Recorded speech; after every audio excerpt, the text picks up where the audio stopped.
So why did we choose to live in Mexico for this year? We've had a lot of folks ask us that question. Before I go further, let me ask you a favor. Would you please hit the subscribe button? If you'll do that and write in the comment section that you just subscribed, we will personally reply to your comment. Okay? So hit the subscribe button and comment, "I just subscribed." We so much appreciate that as we're trying to grow our YouTube channel. Well, currently, we have what's called a temporary residency. In Mexico, you can come on a tourist visa, but if you do that, you really don't know how many days you'll be given.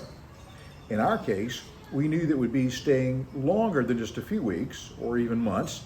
The options are temporary residency, permanent residency, and citizenship.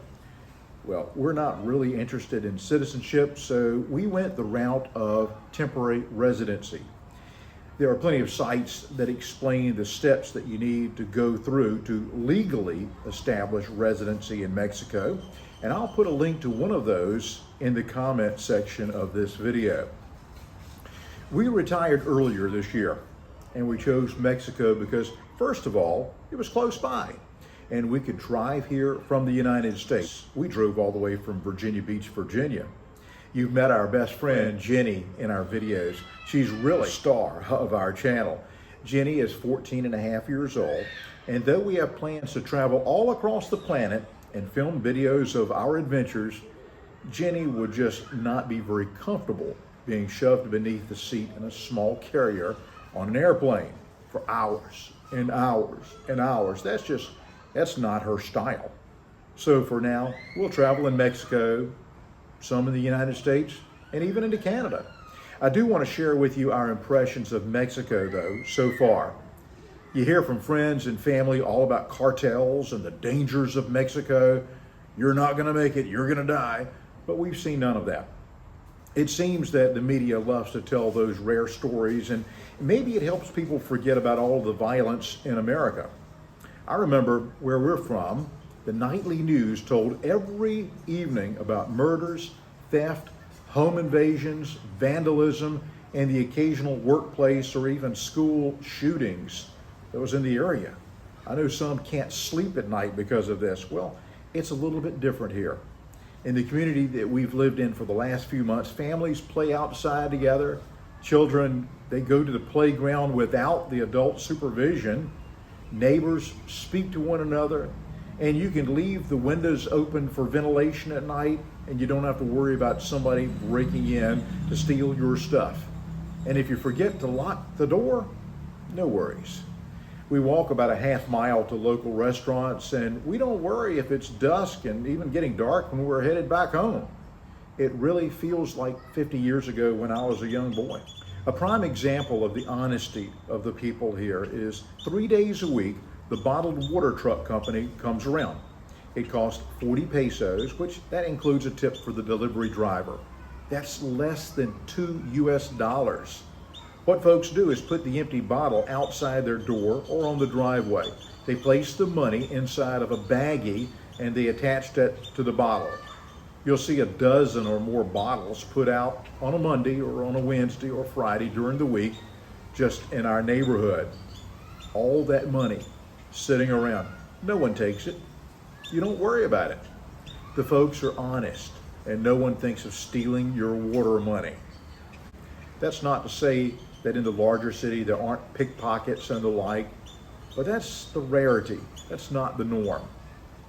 And by the way, if you're home, the water delivery guy will bring the bottle into the kitchen for you, and he'll wish you a buenos dias. I'm not going to get in on any gun debate, but I will say this. In Mexico, gun ownership is quite a bit more restrictive than in the United States. Here, you are allowed to legally keep and bear arms for hunting and for home protection, but you are restricted to one handgun, and there are restrictions on the type and caliber.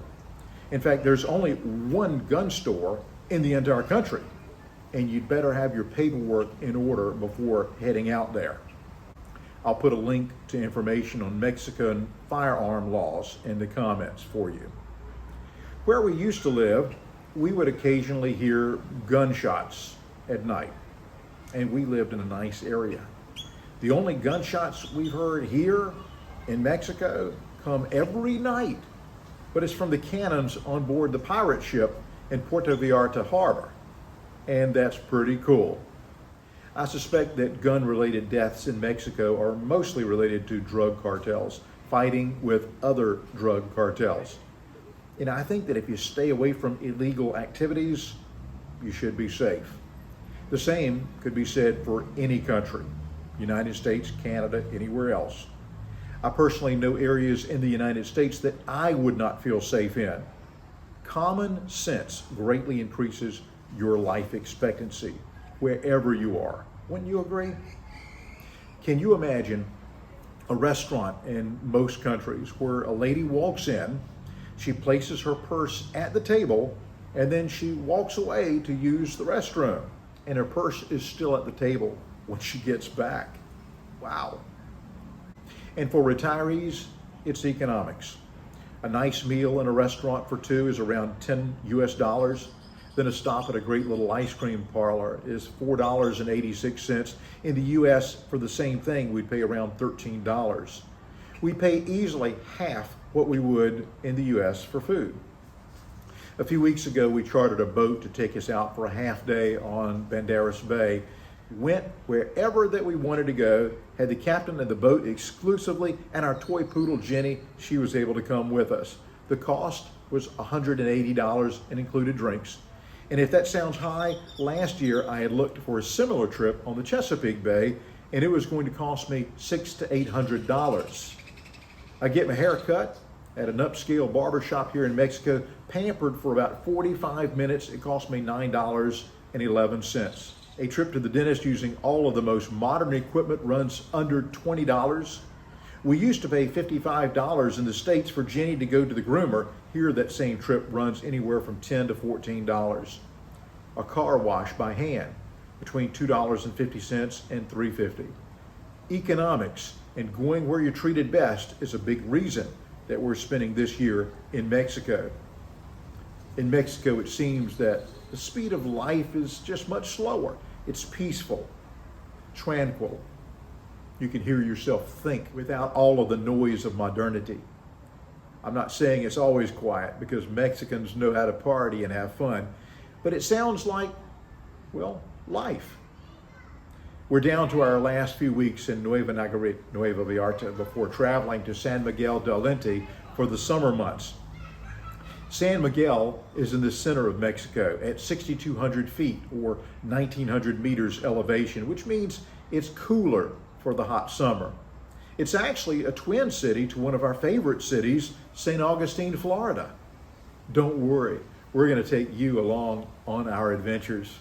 Okay, please don't forget to hit the subscribe button and write "I just subscribed" in the comment section, and we will personally respond to your comment. Thank you so much for joining us on this adventure. Dios te bendiga, amigo.